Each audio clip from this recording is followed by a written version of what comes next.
When USAID put out their grand challenges for Ebola, it was a call to arms for everyone across this university to do something, each in their own area of expertise.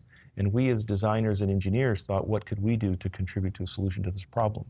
So the Center for Bioengineering Innovation and Design, that's Cbid, that's our center, plus Jhpiego, an NGO affiliate of the university, got together, and we decided to do a hackathon-style event.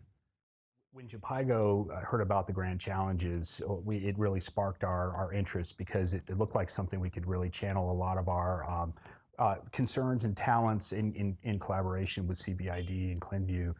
You know, when the Ebola epidemic started, you know, we had a lot of concern and there was a lot of misinformation about actually what needed to be done and how we could combat things. And we knew that actually personal protective equipment was just absolutely critical. If you're going to, you know, be able to defeat Ebola, you're going to have health workers who can stay healthy and help to do so. To do something quickly that was very impactful, we brought in the experts at Clinvue to help us design and manage that overall process. Clinvue specializes in medical device innovation, and we typically offer consulting services to industry. But over the years, we've developed a strong relationship with Johns Hopkins and the Center for Bioinnovation and Design.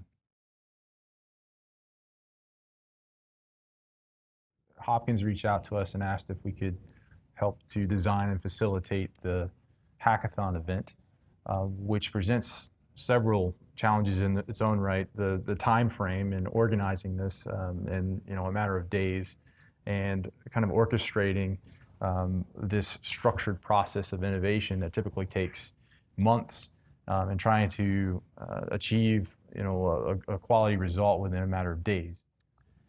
For a program like this or an event like this to be successful and really come up with ideas that are useful, you absolutely have to have people there in the midst with the teams who have the expertise about what the realities are on the ground. That means people who treat patients in West Africa, in the heat and humidity, who deal with patients with infectious diseases.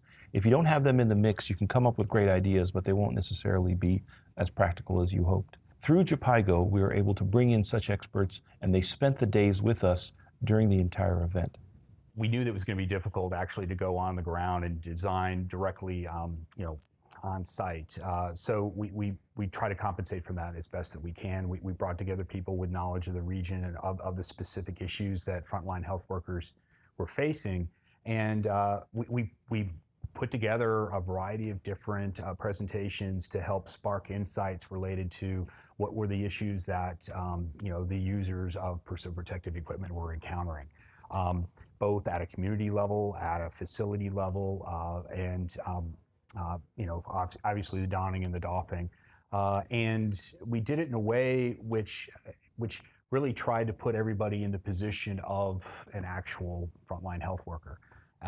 We had people actually accompanying teams all the way through the weekend, really challenging them with different assumptions that they were beginning to make with regard to different solutions, because you just can't do one presentation, then walk away in a corner, design, and then come back. So it was a very active, iterative process, and I think that it really coming together between engineers, public health experts, medical doctors, program specialists, training experts, and even a seamstress, all was the right kind of combination to be able to do what we needed to do.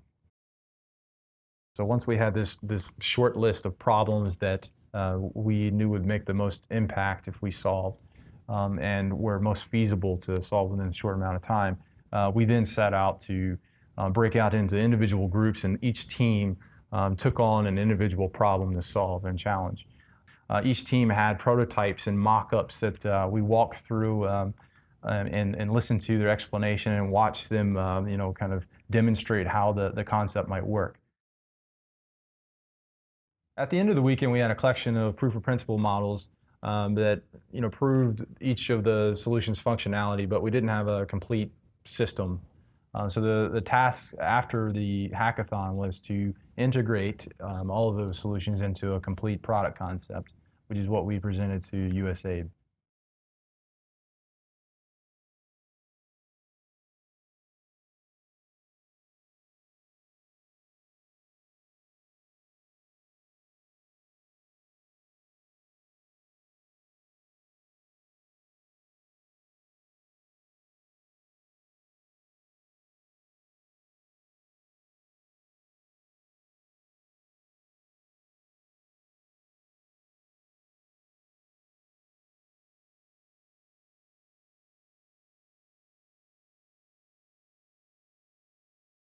All of us were really motivated by the desire to have an impact on this crisis and also to help the world be prepared to provide better equipment for frontline healthcare workers in the next infectious disease crisis that would come along. What that meant is that we had to rapidly form partnerships with companies that manufacture the products, and that's where we are today.